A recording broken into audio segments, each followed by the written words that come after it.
Listening to Yellen and then reading the Journal this morning, they've got this piece about how state budgets in many cases are nowhere near as bad as we thought they were going to be last March, and Colorado's one of them. How dire is the need right now? Well, if you're talking about the state and local aid piece, I think it's a really locally directed stimulus. So in Colorado, we were able to do a one-time $375 payment to people who had experienced unemployment during that gap federally before that second bill came. We're also looking at using some of these one-time funds we have on shovel-ready projects, tax relief, getting folks back to work. So I absolutely think that, rather than there's room for a one-size-fits-all. I'm very supportive of the one-time payments to folks, but letting local and state governments really invest in infrastructure that matters can also help us get out of this and build productivity for the long term. Yeah, I've been looking at some COVID trends state by state. I mean, they're better nationwide, but Colorado's caseload has really improved over the last several weeks. Can you talk about what's happened?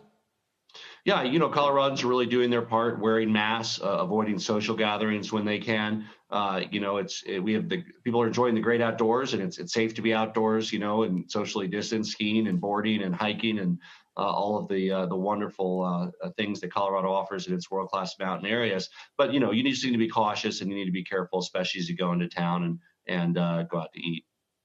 Governor, you talk about potential stimulus and infrastructure. I wonder, though, Colorado, and particularly the Denver area, seems to be a beneficiary of some of the trends we've seen, doesn't it? I mean, a number of companies perhaps moving there and or the ability, of course, of workforces to be more mobile. Denver and your lower tax rates certainly seems to be a beneficiary. Is that not the case?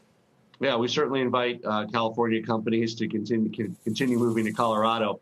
We think we have a lot to offer over other states like Texas.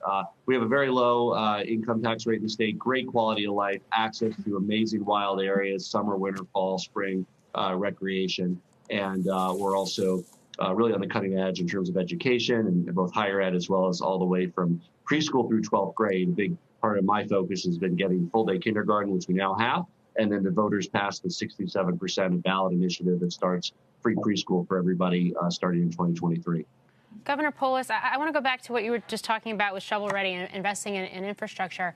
I mean, your economic policies, both within COVID and sort of laying the groundwork ahead of COVID, have put Colorado in a pretty strong position fiscally. I mean, my home state, New York, just as one example, had a budget deficit before COVID that's just been exacerbated.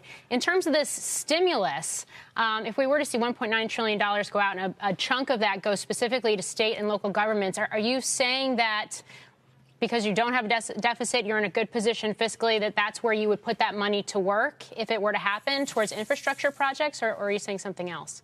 Yeah, infrastructure is part of it. We view it as one-time stimulus funds. This is not ongoing funding. We have to look at the rules. Maybe it's usable over 2 years. Then we'd use it over 2 years. But as part of our broad stimulus proposal, infrastructure is a big piece of it. Other places include tax relief for hard-hit businesses, investment in childcare, helping to support innovation in our schools, and making sure we can redevelop and improve some of our downtown areas, increasing energy efficiency, and really to revitalize some of our downtown areas. Shepard Smith here. Thanks for watching CNBC on YouTube.